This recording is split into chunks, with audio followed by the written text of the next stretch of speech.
আসসালামু আলাইকুম ওয়া রাহমাতুল্লাহি ওয়া বারাকাতুহু। ওয়াজটা যদি ভালো লাগে তাহলে একটা কমেন্ট কইরা যায়েন। আল্লাহ তাআলা আমাদের সবাইকে কুরআন ও সুন্নাহ অনুযায়ী চলার তৌফিক দান করুন, আমিন। আপনি দিনের বেলা উপরের দিকে তাকালে একটা সূর্য দেখবেন। এই সূর্যটা আকারে আকৃতিতে দেখতে মনে হয় যেন একটা ভাতের প্লেটের সমান, তাই না? আসলে কি এত ছোট না? বিজ্ঞান আমাদেরকে ধারণা দিয়েছে যে এই সূর্যটা এই পৃথিবীর চেয়ে 13 লক্ষ গুণ বড়। সুবহানাল্লাহ বলেন। কত বড়? 13 লক্ষ গুণ বড়। এই পৃথিবীর সাথে আরো 13 লক্ষটা পৃথিবী এই সমান জোড়া লাগান, যত বড় হবে সূর্যটা এত বড়। সুবহানাল্লাহ বলেন। প্রশ্ন হলো, এত বিশাল সূর্য দেখা যায় এত ছোট একটা ভাতের থালার সমান, ঘটনা কি? এত ছোট কেন দেখা যায় বলেন তো? অনেক উপরে, বলেন অনেক উপরে। প্রশ্ন হলো সূর্যটা কত উপরে আছে? বিজ্ঞান আমাদেরকে ধারণা দিয়েছে যে এই সূর্যটা এই জমিন থেকে 9,30,00,000 মাইল উপরে আছে। সুবহানাল্লাহ বলেন। কত উপরে বলেন? 9,30,00,000 মাইল। মুখে তো বলে ফেললাম, কল্পনা করা যায়? 9,30,00,000 মাইল উপরে সূর্য। আচ্ছা, যাই হোক, এই সূর্যের দেশে যদি আপনি চলে গেলেন 9,30,00,000 মাইল উপরে, সেখানে গিয়ে কি আমাদের আসল বাড়ি জান্নাতের কোনো সন্ধান পাওয়া গেল? তাহলে আরো উপরে যেতে হবে। যেহেতু আল্লাহ বলেছেন উপরে আছে, তাহলে উপরে আরো উপরে যেতে হবে। চলেন উপরে যাই। সন্ধ্যাবেলা আপনি উপরের দিকে তাকান, দেখবেন যে মিটমিট করে জ্বলছে জোনাকি পোকার মতো। এগুলো কি? তারা।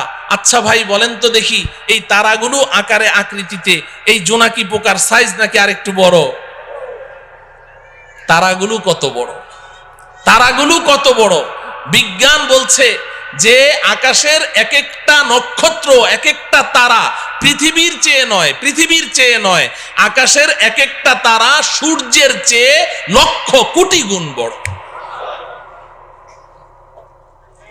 এত বিশাল তারা দেখা যায় জোনাকি পোকার মতো।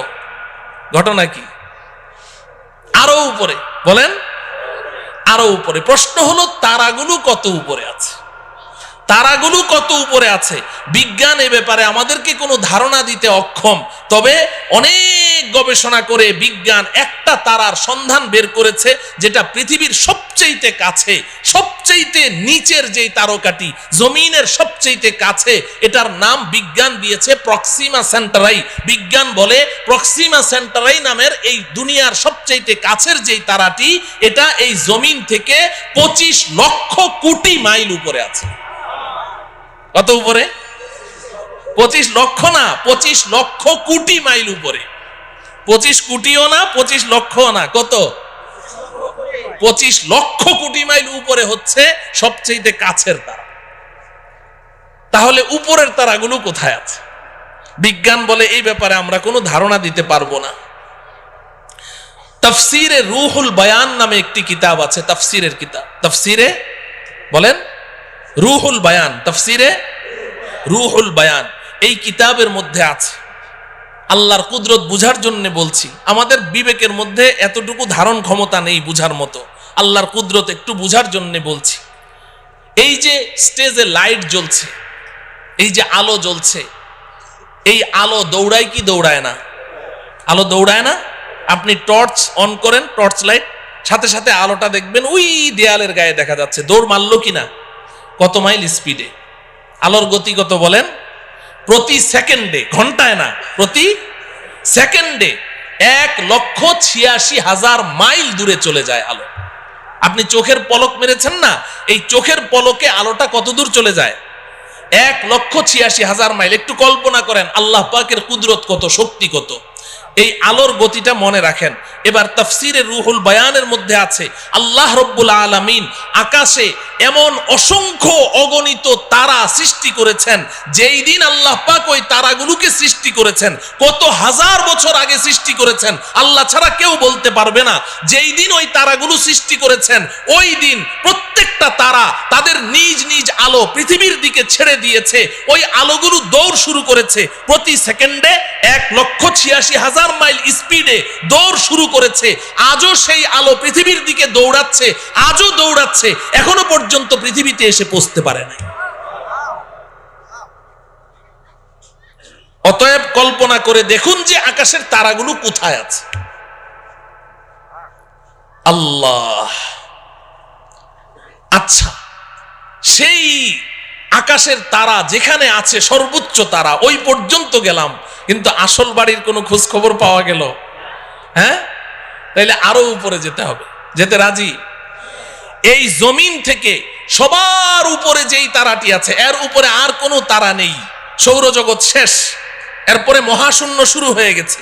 এই জমিন থেকে সবার উপরে যেই তারাটি আছে ওই পর্যন্ত আপনি যেই পরিমাণ পথ অতিক্রম করলেন, সবার উপরের তারাটা পার হয়ে আরো ঠিক এই সমপরিমাণ মহাশূন্য পাড়ি দিয়ে আপনি যদি উপরে যেতে পারেন, সেখানে গিয়ে পাবেন প্রথম আসমানের তলা। কি পাওয়া যাবে? প্রথম আসমানের তলা পাওয়া যাবে। আসমান আছে না নাই? হ্যাঁ, বিজ্ঞান কি বলে? বিজ্ঞানের ছাত্ররা এখানে আছে না? বিজ্ঞান তো আসমানকে স্বীকার করে না। বিজ্ঞান বলে আকাশ বলতে কিছু নেই। আল্লাহ, আকাশ আছে তো? বিজ্ঞান অস্বীকার করলো যে। একটা গল্প শুনবেন। আমি তখন হেফজখানায় পড়ি, আমাদের ওস্তাদজির মুখে শুনেছি। এক বুড়ি, তার পৃথিবীতে একটা পুত্র সন্তান, আর কেউ নেই। ওই পুত্র সন্তানটাই তার অন্ধের যষ্টি, ওইটাই তার সম্বল।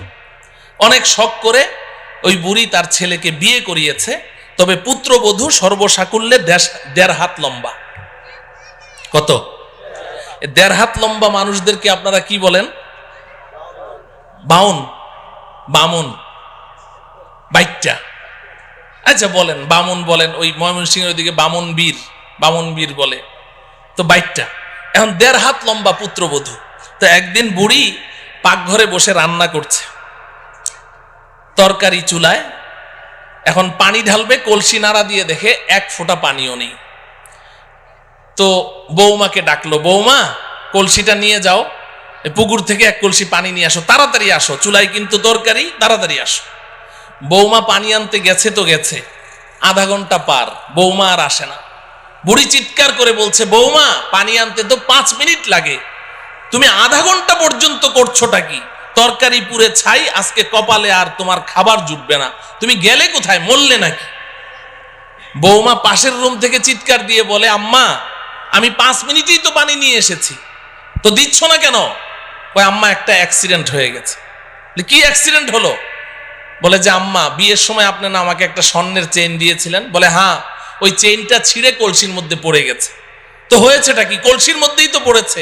কয় যে আম্মা হ্যাঁ, কলসির মধ্যেই তো পড়েছে, তুমি নিজে দেখেছো? বলে আমি নিজের চোখে দেখলাম কলসির মধ্যে পড়েছে। তো তাহলে এক কাজ কর, তোর মাথায় কি বুদ্ধি শুদ্ধি নাই? তুই এক কাজ কর, কলসির মুখ দিয়ে হাতটা ভরে দে, কলসির তলা থেকে চেইনটা তুলে নে, পানিটা চেঞ্জ করে নিয়ে আয়, আর না হলে 5 মিনিট সময় বেশি লাগবে, তুই আধা ঘন্টা পর্যন্ত করছিসটা কি? বৌমা পাশের রুম থেকে চিৎকার দিয়ে বলে, আম্মা এই মাত্র আপনি যেই বুদ্ধিটা শিখাইলেন, আমি আধা ঘন্টা থেকে ওই কাজেই ব্যস্ত আছি। কিন্তু আম্মা বড় আশ্চর্যের ব্যাপার, আপনার কলসির তো তলা নাই। আপনার কলসির কি নাই? তলা নাই। বুড়ি পাকঘর থেকে বলে, বৌমা কলসির তলা তো কলসির তলার জায়গায় ঠিকই আছে, তুই যে বামুন বীর বাইটটা, তোর হাত খাটো ওই পর্যন্ত যায় না। বলেন ঠিক কিনা? আল্লাহ রাব্বুল আলামিন কোরআনে হাকিমে বারবার বলেছেন, একটি নয়, দুইটি নয়, আমি 7টি আসমান সৃষ্টি করেছি। আল্লাহর কথা কখনো অবাস্তব হতে পারে না। আসমান তো আসমানের জায়গায় আছে। যে সকল বিজ্ঞানীরা তারা এই আসমানের অস্তিত্বকে অস্বীকার করেছে, তারা তো বাইটটা বামুন বীর, তাদের হাত খাটো ওই পর্যন্ত যায় না। এজন্য পৃথিবীর শ্রেষ্ঠ বিজ্ঞানী মুসলিম দার্শনিক, আপনারা সকলেই তার নাম শুনেছেন, মহাকবি আল্লামা ইকবাল রহমতুল্লাহ আলাইহি। নাম শুনেছেন? মহাকবি আল্লামা ইকবাল একজন শ্রেষ্ঠ দার্শনিক ছিলেন, শ্রেষ্ঠ বিজ্ঞানী ছিলেন। তিনি সারাটা জীবন বিজ্ঞানের পেছনে দৌড়িয়েছেন, অক্সফোর্ড ইউনিভার্সিটিতে পড়াশোনা করেছেন, ইহুদি খ্রিস্টানদের মাঝেই তিনি বেড়ে উঠেছেন, কিন্তু আল্লাহ পাক তার নসিবে হেদায়েত লিখে রেখেছেন, এজন্য তিনি নষ্ট হন নাই, বেলাইনে যান নাই। তিনি সারা জীবন বিজ্ঞানের পেছনে দৌড়িয়ে জীবনের শেষ মুহূর্তে এসে আত্মসমর্পণ করেছেন। সারেন্ডার করেছেন, তিনি স্বীকার করেছেন বিজ্ঞান মানেই হচ্ছে একটা ধোঁকা, বিজ্ঞান মানেই হচ্ছে একটা মরিচিকা। কারণ বিজ্ঞান সকালে এক থিওরি দেয়, বিকালে ওটাকে অস্বীকার করে যে না ওটা ঠিক নাই, আবার নতুন থিওরি দেয়, আবার পরের দিন ওটাকে অস্বীকার করে, আবার নতুন থিওরি দেয়। আমরা এক সময় শুনেছি যে বিজ্ঞান এক সময় জোরে সোরে দাবি করেছে যে সূর্য ঘুরে, পৃথিবী ঘুরে না, সূর্য ঘুরে, পৃথিবী ঘুরে না।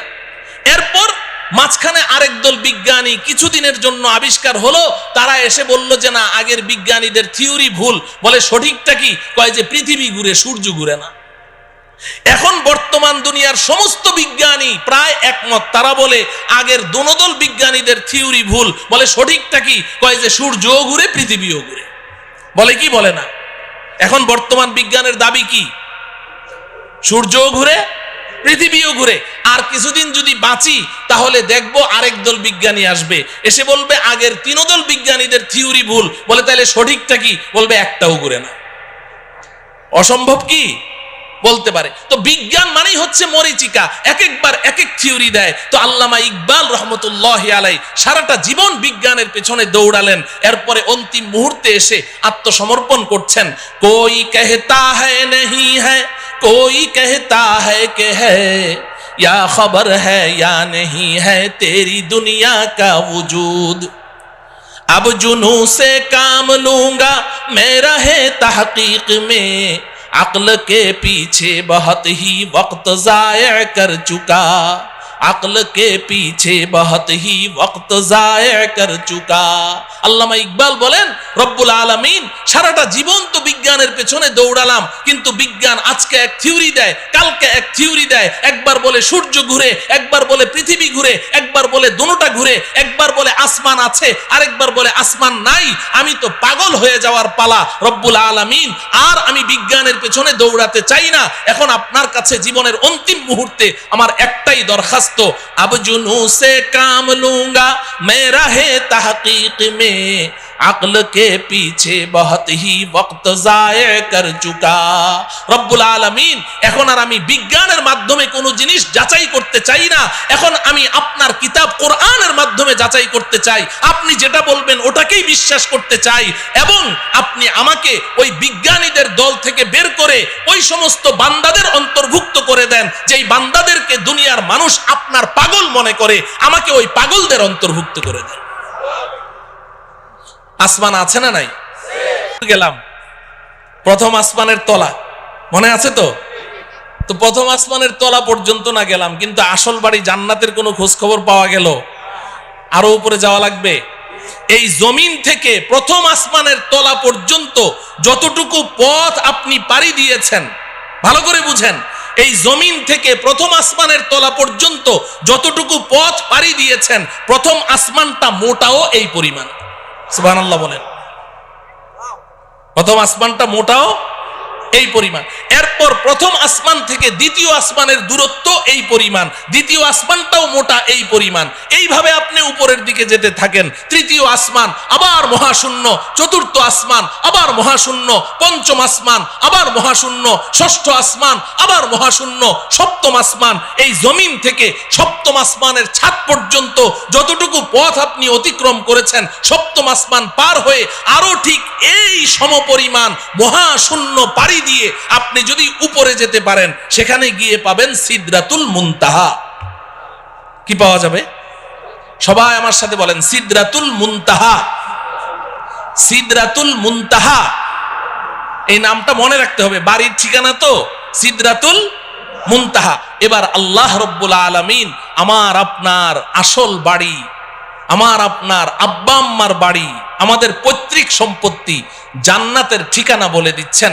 ইনদা সিদরাতিল মুনতাহা ইনদাহা জান্নাতুল মাওয়া। এই দুনিয়ার মুসলমান শুনে রাখো, আমি তোমাদের জন্য, আমার ইমানদার পরহেজগার বান্দাবান্দীদের জন্য আমি যেই বিশাল জান্নাত তৈরি করেছি, এই জান্নাতটা আমি আল্লাহ সিদরাতুল মুনতাহার নিকটে তৈরি করে রেখেছি। কোথায়? সিদরাতুল মুনতাহা। বলেন, সবাই বলেন সিদরাতুল মুনতাহা। বাড়ির ঠিকানা জানা লাগবে না, বাড়ির এলাকার নাম জানতে হবে। আমাদের বাড়ির এলাকার নাম কি? সিদরাতুল মুনতাহা। আল্লাহ রাব্বুল আলামিন বলছেন ওই সিদরাতুল মুনতাহার নিকটে আমি আল্লাহ জান্নাত নামের বাড়ি তৈরি করে রেখেছি। মুহতারাম হাজরিন, আমাদের দেশের কিছু নষ্ট ভ্রষ্ট নাস্তিক দাবিদার কিছু ছেলেরা, এরা এই মাঝে মধ্যে উল্টাপাল্টা কিছু বকাবকি করে কোরআন হাদিস ইসলাম ঈমান সম্পর্কে, আল্লাহ রসুল সম্পর্কে। এই ভ্রষ্ট নষ্ট ছেলেগুলো তারা বলে জান্নাত বলতে কিচ্ছু নাই। জান্নাত আছে না নাই? এখন ওরা জান্নাতকে অস্বীকার করে কেন জিজ্ঞাসা করেন, বলবে যে আমাদের নাস্তিকদের একটা থিওরি আছে, যা চোখে দেখি না তা বিশ্বাস করি না। নাস্তিকরা যা চোখে দেখে না তা বিশ্বাস করে না, এটা ওদের দাবি। তো বলে যে আমরা পৃথিবীর উত্তর থেকে দক্ষিণ মেরু, পূর্ব থেকে পশ্চিমে, উপরে যেতে যেতে চাঁদের দেশ মঙ্গল গ্রহ সবই তো ঘুরলাম, কই জান্নাত তো কিছুই দেখলাম না, এই জন্য জান্নাত বলতে কিচ্ছু নেই। নাউজুবিল্লাহ বলেন। আচ্ছা বলেন, জান্নাতটা কোন জায়গায় আছে? সিদরাতুল মুনতাহা। সিদরাতুল মুনতাহা কোথায় আছে বুঝলেন তো? তো এখন এই নাস্তিকগুলো এই ঢাকার শাহবাগ চত্বরে বসে বসে ওখান থেকে বুঝি সিদরাতুল মুনতাহা দেখা যাবে? হ্যাঁ, তো দুনিয়াতেও তারা জান্নাতকে অস্বীকার করেছে, সিদরাতুল মুনতাহা পর্যন্ত পৌঁছতে পারলো না, দুনিয়াতে অস্বীকার করেছে। আখিরাতেও তারা জান্নাতের কোনো ঘ্রাণও পাবে না।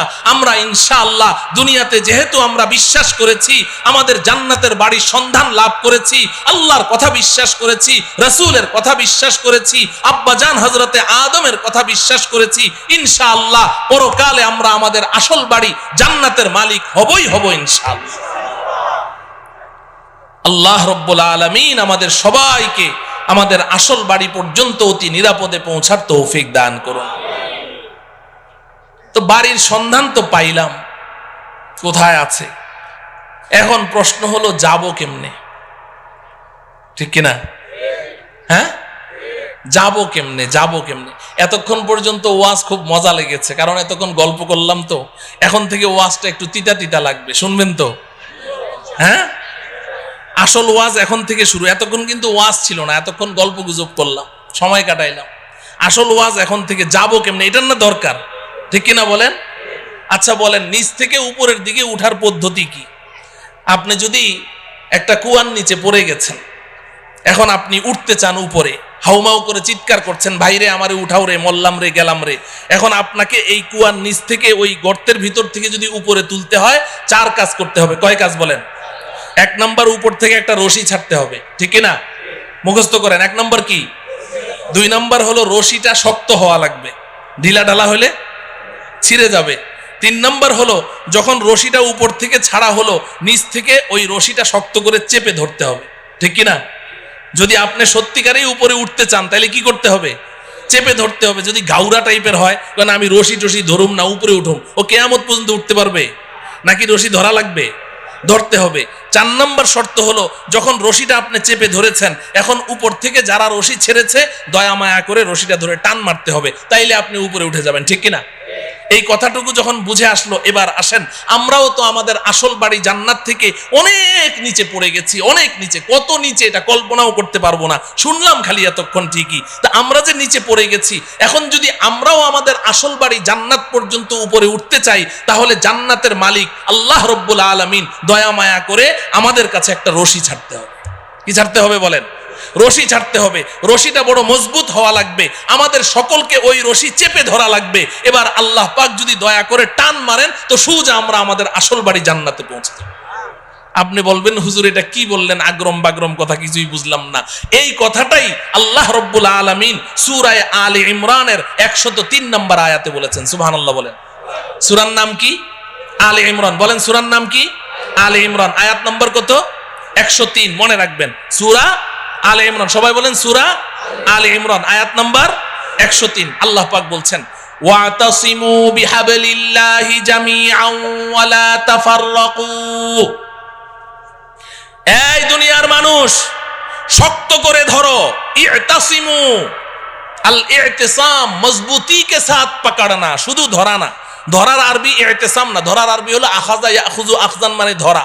আল্লাহ পাক খুজু বলেননি, ইতাসিমু বলেছেন, শক্ত করে ধরো। বিহাবলিল্লাহ, আল্লাহর রশি। সুবহানাল্লাহ বলেন। হাবলুল্লাহ মানে কি? আল্লাহর রশি। হাবলুল্লাহ মানে কি?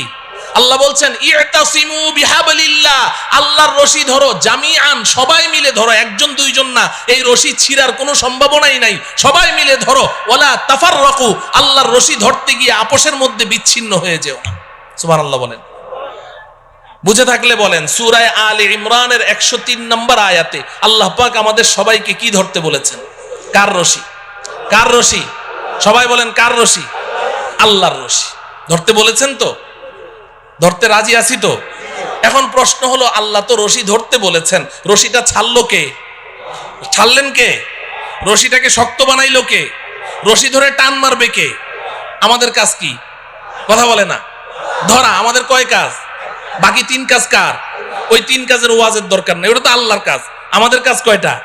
তাইলে এখন প্রশ্ন হলো ধরবো কেমনি?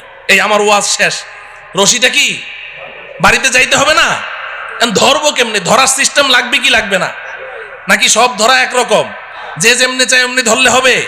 না, এমনি ধরলে হবে না। আমি এক বক্তার ওয়াজ শুনেছিলাম ছোটবেলায়, গান শিখায়, গানের ওস্তাদ, বুড়া চিকনা চাকনা, আর ছেলে হইলো একেবারে নওজোয়ান তাগড়া। ও বলে ব্যান্ড সঙ্গীত শিল্পী হবে। ব্যান্ড সঙ্গীত কি জিনিস এটা যুবকদেরকে তো বুঝাইতে হবে না, বুড়ারা তো বুঝবেই না, ভ্যাঁ ভ্যাঁ করে চিল্লায় যে ব্যান্ড সঙ্গীত। এখন ওই ব্যান্ড সঙ্গীত শিল্পী হবে। এখন ওই বুড়া ওরে যতই গান শিখায়, ওই জোয়ানের গলা হইলো একটা বুড়া বকরির গলা, ফাটা বাস, ওটা দিয়ে কোনো গান বের হয় না। তো একদিন ওই উস্তাদের মন টন খারাপ, ছাত্র কয়, উস্তাদ মন খারাপকে? কয় যে তুই আমার সুরটা একটু ধরতে পারলি না, এই জন্য আমার মন খারাপ। কি করতে পারলি না? সুরটা একটু ধরতে পারলি না। এখন ছাত্রটা ছিল আমার মতো একটু বোকা শোকা, ও চিন্তা করে যে স্যারের সুরটা ধরতে হবে, তো এইটা স্যার আগে বললো না আজকে বলছে, তো অনেক চিন্তা ভাবনা করলো যে সুর কেমনে ধরা যায়। পরে ওর মাথায় বুদ্ধি আসলো, আরে সুর তো স্যারের গলা দিয়ে বাইর হয়। ও উঠে স্যারের গলা একদম সজোরে চিপে ধরেছে, এমন জোরে চেপে ধরলো, ধরে বলে যে স্যার আজকে 6টা মাস আপনি এত কষ্ট করলেন, আপনি প্রথম দিন বলতেন আমি প্রথম দিনই ধরে ফেলতাম। এখন আজকে আমি ধরেছি, আমি আর আজকে সুর ছাড়ছি না, আপনার যতক্ষণ মন ভালো না হবে আমি সুর ছাড়বো না। স্যারের জিহ্বা এতখানি বের হয়ে গেছে। এখন স্যার তো কথাবার্তা বলতে পারে না। এখন স্যার যত ও আ করে বুঝাইতে চেষ্টা করে যে বেটা সুর ধরার সিস্টেম তো এটা না, তুই সিস্টেম লস করেছিস, কিন্তু কথা তো বলতে পারে না, ও আ করে। তো ওই ছেলে মনে করেছে জুইত মতো ধরা হয় নাই, ও আরো শক্তি দিয়ে চেপে ধরেছে, তো 10 মিনিটের মধ্যে স্পট ডেড, ওখানেই শেষ। এটা বুঝি সুর ধরার সিস্টেম? কথা বলে না। তাহলে ধরায় ধরায় বেশ কম আছে, ধরায় ধরায় বেশ কম আছে। তো এখন আল্লাহ রব্বুল আলামিন তো বললেন যে আমার রশিটা চেপে ধর। 1 নম্বর হইল রশি চিনতে হবে, নাকি রশি চিনা লাগবে না? 2 নম্বর হলো রশি ধরার সিস্টেম জানতে হবে। কয়টা কথা? 2টা কথা। 1 নম্বর হলো রশি চিনতে হবে, বলেন 1 নম্বর কি? 2 নম্বর কি? রশি ধরার সিস্টেম, নাকি চিনা লাগবে না? রশি চিনা লাগবে। আমাদের দেশের কিছু ভাই তো রশি চিনতে ভুল করে ফেলেছে। এই বেচারারা সূরা আলে ইমরানের 103 নম্বর আয়াত পড়ে এখন পেরেশান, আল্লাহর রশি কোথায় পাওয়া যায়। কারণ রশি না ধরলে তো আর বাড়িতে যাওয়া লাগবে না, রশি তো ধরাই লাগবে। এখন খুঁজতে খুঁজতে অস্থির, কোথায় রশি পাওয়া যায়, কোথায় তো রশি নাই। পরে চিন্তা করলো যে কোরআন নাজেল হয়েছে মক্কায়, আচ্ছা ওখানে যাই। হজ করতে গেছে, মক্কা মদিনা পুরা ঘুরে আসলো, কেউ রশি চিনে না। দেশে আসার পরে মন টন খারাপ, রশি ধরতে পারলাম না, তাইলে তো আর জান্নাতের বাড়িতে যাওয়া হবে না। পরে দেখে সর্বনাশ, এই পাশের জেলায় ফরিদপুর গেলেই তো রশি পাওয়া যায়। কোথায়? কথা বলে না। আছে না নাই? কয়টা? কয়টা? কয় যে পাইছি, একে জন্মের মতো গিয়ে চেপে ধরে। ও আমার প্রিয় ভাইয়েরা, আপনাদের বিবেকের কাছে জানতে চাই, আল্লাহ তাআলা এমন রশির কথা বললেন যেই রশি পৃথিবীর কোথাও নাই, মক্কায়ও নাই, মদিনায়ও নাই, ফরিদপুর জেলায় গেলে পাই। এই রশি কি সেই রশি? এই রশি কি সেই রশি? তাইলে কি আমরা সবাই একমত হতে পারি যে আমাদের যে সমস্ত ভাইয়েরা ওই ফরিদপুরের 8 রশিতে গিয়ে হাত দিয়েছে তারা রশি চিনতে ভুল করেছে? যদি এই এলাকায় কেউ থাকেন আজকে তওবা করবেন, আজকে তওবা করবেন। করবো তো ইনশাআল্লাহ। ওই রশি না রে ভাই, আল্লাহর রশি কি এটা আগে চিনতে হবে। তাফসিরের কিতাব খুলেন, আমার কথা শোনার দরকার নেই, আমি তো সূরার নাম আয়াত নাম্বার বলে দিয়েছি। আপনি যে কোনো একটা গ্রহণযোগ্য তাফসিরের কিতাব খোলেন, সব মুফাসসিরিনে কেরাম এক কথা বলেছেন, এখানে কেউ 2 কথা বলেন নাই। তারা পরিষ্কার বলে দিয়েছেন হাবলুল্লাহি আল কুরআন, আল্লাহর রশির নাম হলো আল কুরআন। সুবহানাল্লাহ। আল্লাহর রশির নাম কি? আল্লাহর রশির নাম কি? তাইলে রশিটা কি আল্লাহ ছেড়েছেন না এখনো ছাড়েন নাই? হ্যাঁ ছেড়েছেন। এখন কি করা লাগবে আমাদের? ধরা লাগবে। তাইলে এখন শেষ ওয়াজ হইল ধরবো কেমনে, ঠিক কিনা? শেষ ওয়াজ কি, ধরবো কেমনে? আচ্ছা দেখেন, এই যে আমার সামনে রশি আছে, এই যে রশি ধরলাম, এই যে দেখেন রশি ধরলাম, তো আঙ্গুল লাগে কয়টা? হ্যাঁ, কেউ যদি বলে যে আমি 5 আঙ্গুল দিয়ে ধরুম না, 4 আঙ্গুল দিয়ে ধরুম, তো ঝুলে থাকতে পারবে? টান মারলে ঝুলতে পারবে? 2 আঙ্গুল দিয়ে ধরলে? 5 আঙ্গুল দিয়ে যদি ধরি, এবার মাইকম্যানকে বলেন রশি টান দিবে, রশি ছিড়বে, আমার হাত ছুটবে না, ঠিক কিনা? তাইলে শক্ত করে ধরতে হইলে আঙ্গুল লাগে কয়টা? আল্লাহর রশি ধরতেও আঙ্গুল লাগবে 5টা। সুবহানাল্লাহ বলেন। এখন আমি এই 5টা আঙ্গুলের নাম বলবো, সবাই মুখস্থ করবেন। বাকি 5 আঙ্গুলের ওয়াজ আর করা আজকে হবে না, পাশেই তো থাকি, আরেকবার আসমুনি যদি আল্লাহ তৌফিক দেয়। 5 আঙ্গুলের ওয়াজ, এক একটা আঙ্গুলের ওয়াজ 1 ঘন্টা করে কমপক্ষে লাগবে, তাইলে না 5 আঙ্গুলের ওয়াজ করা যাবে, ঠিক কিনা? তো এখন 5টা আঙ্গুলের নাম আগে মুখস্থ করেন, আমি সংক্ষিপ্ত একটা এক্সরে রিপোর্ট দিয়ে যাই যে আঙ্গুলগুলো সুস্থ আছে কিনা, ধরা আছে কিনা। হ্যাঁ, মাঝে মধ্যে এক্সরে রিপোর্টটা বাইর করে দেখবেন, দেখবেন তো ইনশাআল্লাহ। আল্লাহর রশি ধরার 1 নম্বর আঙ্গুলের নাম হলো ঈমান। বলেন, সবাই বলেন। 1 নম্বর আঙ্গুলের নাম কি? ঈমান। 2 নম্বর আঙ্গুলের নাম ইবাদত। সবাই বলেন, ইবাদত, ইবাদত। 3 নম্বর আঙ্গুলের নাম মুআমালা। আমি পরে অর্থ বলে দিব, এখন না বুঝেই মুখস্থ করেন। মুআমালা, মুআমালা, মুআমালা। 4 নম্বর মুআশারা, মুআশারা, মুআশারা। 5 নম্বর আখলাক, আখলাক, আখলাক। কয়টা হলো? 5টা। আবার বলি, 1 নম্বর কি? সবাই বলেন, ঈমান। 2 নম্বর ইবাদত, বলেন। 3 নম্বর মুআমালা, মুআমালা বলবেন না, মুআমালা, মুআমালা। 4 নম্বর মুআশারা, মুআশারা। 5 নম্বর আখলাক। কয়টা হলো? এই 5টা আঙ্গুল লাগবে, এই 5টা আঙ্গুল লাগবে। আপনারা সবাই শিক্ষিত মানুষ, সমজদার মানুষ, আপনারা বুঝে ফেলেছেন যে এই আঙ্গুল সেই আঙ্গুল না, ঠিক কিনা? রক্ত মাংসের আঙ্গুল না। তার মানে কি? এই যে 5টা কথা বললাম, ইসলাম এই 5টা সেক্টরে বিভক্ত, এই 5-এর বাইরে আর ইসলাম নাই। আমাকে, আপনাকে, প্রত্যেককে এই 5ও সেক্টরে খাঁটি মুসলিম হতে হবে। তাহলে 5টা আঙ্গুল সহি শুদ্ধ আছে, আল্লাহর রশি ধরা আছে। এবার অপেক্ষায় থাকেন, আল্লাহ টান মারবে, ঝুলে থাকবেন, তো সোজা আসল বাড়ি জান্নাতে পৌঁছে যাবে। এই 5টা আঙ্গুল সুস্থ সবল রাখবো তো ইনশাআল্লাহ। 1 নম্বর আঙ্গুলের নাম কি? ঈমান। বলবেন যে হুজুর, ঈমান তো সবাই জানি, সময়ও যেহেতু শেষ, ঈমানের ওয়াজ তো দরকার নাই, নামাজ রোজা না পড়তে পারি, কিন্তু ঈমানটা তো পাক্কা, অতএব ঈমানের ওয়াজের দরকার নাই। না আছে? হ্যাঁ, ঈমানের ওয়াজের দরকার আছে, খুব বেশি ঈমানের ওয়াজের দরকার। ঈমানের ওয়াজ বেশি করে করা দরকার। বর্তমান দুনিয়ার মুসলমানরা ঈমানের ব্যাপারে ধোকার মধ্যে আছে। ঈমানের ব্যাপারে কি আছে? ধোকার মধ্যে আছে। ঈমানের ওয়াজ বেশি করে করতে হবে, ঈমান বুঝতে হবে। আমরা মুখে মুখে তো কত কথাই বলি। আমাদের বাংলাদেশের অধিকাংশ মুসলমান, এরা মনে করে ঈমান মানে আল্লাহকে বিশ্বাস, স্রষ্টাকে বিশ্বাস করা। এরা মনে করে ঈমান মানে নবীজি সাল্লাল্লাহু আলাইহি সাল্লামকে বিশ্বাস করা। তা আমি তো আল্লাহকেও বিশ্বাস করি, নবীকেও বিশ্বাস করি, পরকালকেও বিশ্বাস করি, দ্যাটস এনাফ, আমি একজন খাঁটি ঈমানদার। যার কারণে নামাজ নাই, রোজা নাই, হজ নাই, যাকাত নাই, কোরআন কিতাব, আল্লাহ রসুল কিচ্ছু নাই, কিন্তু খাঁটি ঈমানদার, ঠিক কিনা? সমাজে এই জাতীয় মুসলমান আছে না নাই? কম না বেশি? 95%। তো যে কথা বলছিলাম, তাইলে 1 নম্বর আঙ্গুলের নাম কি? সব ক্ষমতা কার হাতে? সব ক্ষমতা কার হাতে? নাকি জনগণের হাতে? সব ক্ষমতার উৎস কে? জনগণ না আল্লাহ? আল্লাহ। সব ক্ষমতা কার হাতে? সন্তান দেওয়ার মালিক কে? তাইলে সন্তান না হইলে শাহ আলী মাজারে যাবেন? হ্যাঁ, যায় না মুসলমানরা? যায়। শাহ আলী বাবা কি সন্তান দিতে পারে? আপনি সন্তানও হারা, আর শাহ আলী বাবার কাছে গিয়ে যখন বলবেন যে একটা সন্তান চাই, তখন হইবেন ঈমান হারা। সন্তানও পাইলেন না, ঈমানও পাইলেন না, কট্টর একটা কাফের হয়ে বের হইলেন, আমও গেল, ছালাও গেল। কথা বুঝে আসছে? তাইলে পীরের কাছে চাওয়া যাবে? জিন্দা পীরের কাছে চাওয়া যাবে? মুর্দা পীরের কাছে চাওয়া যাবে না। সব চাইতে হবে কার কাছে? আল্লাহ পাকের কাছে। আল্লাহ আমাদের ঈমানকে মজবুত রাখার তৌফিক দান করেন। 2 নাম্বার কি? 2 নম্বর আঙ্গুল কি? ইবাদত।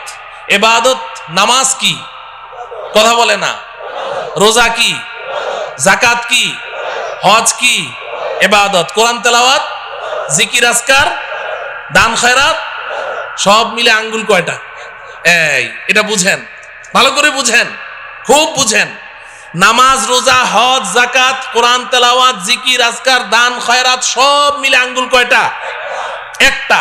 আমাদের সমাজে যেই মুসলমানটা 5 ওয়াক্ত নামাজ পড়ে, রোজা রাখে, যাকাত দেয়, হজ করে, তাসবিহ জপে, কোরআন তেলাওয়াত করে, জিকির করে, দান খয়রাত করে, আমরা বলি সমাজের সর্বশ্রেষ্ঠ মুসলমান, ঠিক কিনা? হ্যাঁ, কিন্তু আঙ্গুল কয়টা?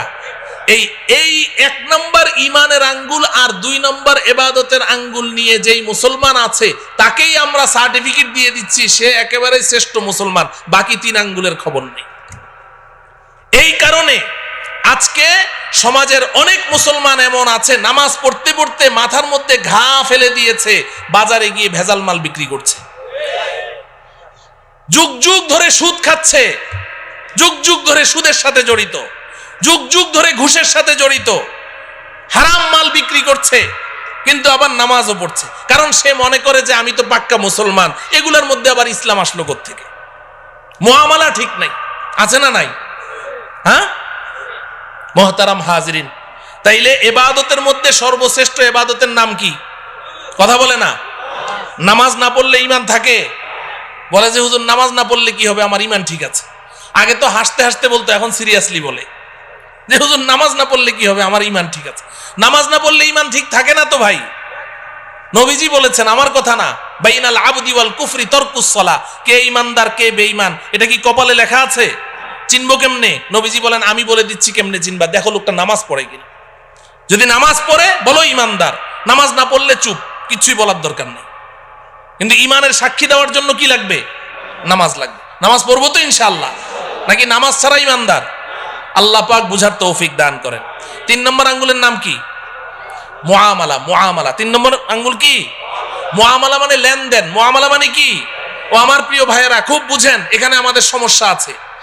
নামাজ রোজা যাই করি কিন্তু লেনদেন ঠিক নাই। মুসলমানদের লেনদেন কি নাই? ঠিক নাই। বেচা কেনা, ঋণ দেওয়া, ঋণ পরিশোধ করা, বিবাহ শাদী, সামাজিক আচার আচরণ, অনেক কিছুর মধ্যে আমাদের লেনদেন কি নাই? ঠিক নাই। ইবাদত আল্লাহর হক। ইবাদত কার হক? লেনদেন কার হক? বান্দার হক। বলেন কার হক? বান্দার হক। আমি ইবাদতের মধ্যে কোনো ত্রুটি করেছি, আল্লাহর কাছে ক্ষমা চাই। আল্লাহ, আপনার সাথে আমার মুআমালা ঠিক নাই, নামাজে আমার ত্রুটি হয়েছে, রোজায় ত্রুটি হয়েছে। আল্লাহ বড় মেহেরবান, কান্নাকাটি করেন, ক্ষমা চান, আল্লাহ মাফ করে দিবেন। কিন্তু আপনি মুআমালা ঠিক করেন নাই। আপনি কোনো বান্দার হক আপনি অন্যায়ভাবে আপনি নষ্ট করেছেন। 10টা টাকা তার ইচ্ছার বাইরে জবরদস্তি তার কাছ থেকে আপনি নিয়েছেন। আপনি সারা জীবন সেজদায় পড়ে থাকেন, সারা জীবন সেজদায় পড়ে থাকেন, আল্লাহর কাছে কান্নাকাটি করেন, আল্লাহ আপনাকে মাফ করবে না। কেন মাফ করবে? আপনি অন্যায় কি আল্লাহর সাথে করেছেন না বান্দার সাথে? তাহলে আপনি যার সাথে অন্যায় করেছেন তার কাছে না মাপ চাইবেন? কথা বুঝে আসে? খবরদার, খবরদার, মুআমালা ঠিক করতে হবে, লেনদেন ঠিক করতে হবে। হাসরের ময়দানে অনেক নামাজ, রোজা, হজ, যাকাত, কোরআন তেলাওয়াত, তাসবিহ, তাহলিল, জিকির, আজকার, নফল রোজা, নফল দান খয়রাত, অনেক একদম ইবাদতের আমলের পাহাড় নিয়ে উঠবে, পাহাড় নিয়ে। অন্যরা এভাবে তাকিয়ে থাকবে, বাপরে বাপ, এত আমল করেছে, এত নেকি, এত সওয়াব, সবাই এভাবে তাকিয়ে থাকবে। এমন ব্যক্তি উঠবে, কিন্তু হাসরের ময়দানে পাওনাদারদের ঋণ পরিশোধ করতে করতে ওর নেকি সব খালি হয়ে যাবে, তাকে আল্লাহ পাক জাহান্নামে নিক্ষেপ করবে। পরিষ্কার হাদিস, পরিষ্কার হাদিস। পাওনাদাররা ওই সময় দাঁড়িয়ে যাবে। দুনিয়াতে খুব বাবুগিরি করেছেন, খুব বেটাগিরি করেছেন, মাস্তান, সন্ত্রাস, খুব পাওয়ার, মানুষের জমি জমা কুক্ষিগত করেছেন, ভূমিদস্যু, ভূমিখোর, সন্ত্রাসী করে করে মানুষের টাকা পয়সা মেরে খেয়েছেন, অনেক শক্তি, অনেক ক্ষমতা। কিন্তু ভাই, আল্লাহ পাকের সামনে গিয়ে আপনাকে দাঁড়াতে হবে, এটা মাথায় রাখেন। যখন আল্লাহ পাকের আদালতের কাঠগড়ায় দাঁড়াবেন তখন আপনার কি অবস্থা হবে? নবীজি সাল্লাল্লাহু আলাইহি সাল্লাম সাহাবায়ে কেরামকে প্রশ্ন করেছেন, এই বলো তো দেখি সবচেয়ে বড় মিসকিন কে? সবচেয়ে বড় মিসকিন কে? তো সাহাবায়ে কেরাম বললেন, ইয়া রাসূলুল্লাহ, এক লোকমা দুই লোকমা খাবারের জন্য মানুষের দাঁড়ে দাঁড়ে ঘুরে, ওই তো সবচেয়ে বড় মিসকিন। নবীজি বললেন না, বরং সবচেয়ে বড় মিসকিন হলো ওই ব্যক্তি যে হাসরের ময়দানে পাহাড় সমপরিমাণ নেকি নিয়ে উপস্থিত হবে। আল্লাহ পাক তার জন্য জান্নাতের ফায়সালা করবেন। সে যখন জান্নাতের দিকে রওনা করবে, পেছন থেকে একজন দাঁড়িয়ে বলবে, রব্বুল আলামিন, লোকটা কই যায়? আল্লাহ বলবেন, ওর জান্নাত দিয়ে দিয়েছি, দেখো না কি পরিমাণ নেকি নিয়ে আসছে। আল্লাহ একটু দাঁড়াইতে বলেন, কি সমস্যাটা কি? দুনিয়াতে আমি ওর কাছে 5 লাখ টাকা পাইতাম, দেয় নাকি? তাই নাকি? এদিকে আস, এদিকে আস। এই ধরা খায় গেল। ও 5 লাখ টাকা পাইতো? বলে হ্যাঁ। দাও, টাকা দাও। আল্লাহ টাকা দেবো কোত্থেকে? এখানে টাকা পাবো কোথায়? এখানে তো টাকার লেনদেন নাই। বলে কিসের? বলে নেকির লেনদেন হয়, 5 লাখ টাকার নেকি দিয়ে দাও। তো ওর ওখান থেকে 5 লাখ টাকার নেকি দিয়ে দিবে। তো একজন পাওনাদার যারা নাকি মানুষের টাকা নিয়ে মাইরা খায়, এরা কি একজনের টাকা মেরে খায় খালি, নাকি এটা তার অভ্যাস? তো যখন এক পাওনাদারে পেয়ে গেল নেকি 5 লাখ টাকার, বাকি পাওনাদাররা কয়, বাহ চমৎকার, তো এখন সব দাঁড়ায় যাবে। আল্লাহ আমি পাইতাম 1 লাখ, আল্লাহ আমি 2 লাখ, আল্লাহ আমি 10 টাকা, আমি 20 টাকা, সব দাঁড়ায় যাবে। আল্লাহ বলবেন, দাও দাও। এই নেকি পরিশোধ করবে, ওই ঋণ পরিশোধ করতে করতে এক পর্যায়ে তার নেকি শেষ হয়ে যাবে। নবীজি বলেন, পাওনাদারদের সিরিয়াল এখনো রয়ে গেছে, নেকি শেষ। এবার আল্লাহ রব্বুল আলামিন বলবেন, দাও। আল্লাহ শেষ, দিব কোত্থেকে? ও আচ্ছা নাই, তো এক কাজ করো, তোমরা যে যত টাকা পাও ওই অত টাকার গুনাহ ওর আমল নামায় দিয়ে দাও। নাউজুবিল্লাহ বলেন। ও আমার প্রিয় ভাইয়েরা, বুঝেন, বুঝতে চেষ্টা করেন। এগুলো কোনো আরব্য উপন্যাসের কথা বলছি না, গল্প কাহিনী বলছি না, এটা হাদিসের কথা বলছি, রাসূলের কথা বলছি। কোনো উপায় থাকবে না, এখনো ঠিক করেন লেনদেন, এখনো ঠিক করেন। 1টা টাকা কেউ পায়, 2টা টাকা পায়, 5টা টাকা পায়, অন্যায় ভাবে নিয়েছেন, তাড়াতাড়ি পরিশোধ করেন। কোনো উপায় থাকবে না, কোনো উপায় নাই। এখানে কারো সুপারিশ চলবে না, দেওয়াই লাগবে, না হলে জাহান্নাম।